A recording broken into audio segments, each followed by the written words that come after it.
Hi Braufreunde, ich bin Thomas von Leuktalbräu, der Hobbybraukanal. Heute zeige ich euch den Tap Cooler Pressure Filler, also Gegendruckabfüller in dem Falle. Und wie das Ganze funktioniert, zeige ich euch gleich. Ja, die Braubreviale ist vorbei und ich habe viele coole Gimmicks gefunden und neue Sachen, die uns das ganze Brauen erleichtern. Und zwar hier in dem Falle den Tap Cooler Gegendruckabfüller, den man ganz einfach an den Zapfhahn anschließen kann und dann unter Druck direkt aus dem Keck seine Flaschen befüllen kann. Vom Aufbau her ist das Ganze eigentlich recht einfach gehalten. Hier auf der linken Seite habe ich meinen CO2-Anschluss, mit der ich die Flasche vorspannen kann. Dann auf der rechten Seite habe ich hier so ein kleines Rädchen, womit ich dann den Druck aus der Flasche nachher ablassen kann und dann somit auch meinen Bierfluss steuern kann, wie schnell es in die Flasche läuft. Das Röhrchen hier kann ich verlängern, anpassen an die Flaschengröße, die ich habe. Also hier, wenn es ganz ausgezogen ist, kann ich hier mit 750 Milliliter Flaschen befüllen. Ansonsten zusammengeschoben ist es dann für die kleinen Flaschen. Hier in der Unterseite ist der Dichtring, der dann auf die Flasche kommt. Das heißt, wenn man hier die Flasche dann hat und dann hier so drauf drückt, dann macht das Ganze dann dicht. Hier oben ist der der Anschlussstutzen für unseren Zapfhahn.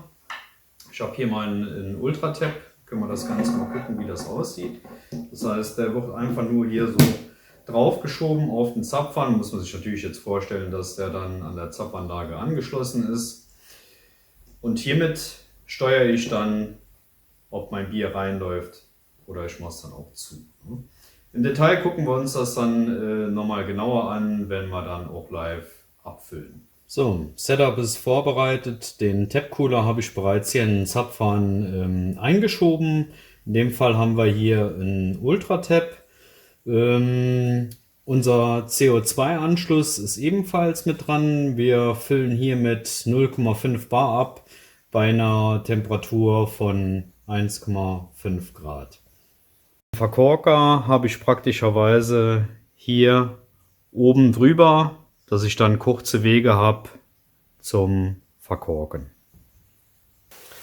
So, unsere vorher gereinigte Flasche setzen wir jetzt auf, allerdings nicht Press, sondern ein bisschen Luft dazwischen. Dann drücken wir zweimal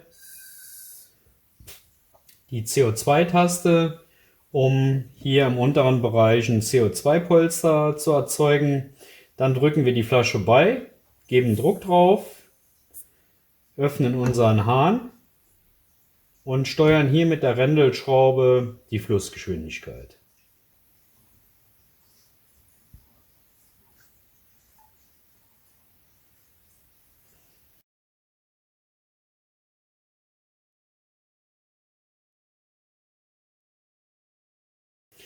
Hier oben nicht wundern, dass hier Blasen rauskommen, weil das ist der an sich der Luftauslass, der hier den Sauerstoff, der noch in der Flasche ist, rausdrückt und unser CO2-Polster, was sich im unteren Teil bildet, dann ebenfalls rausdrückt.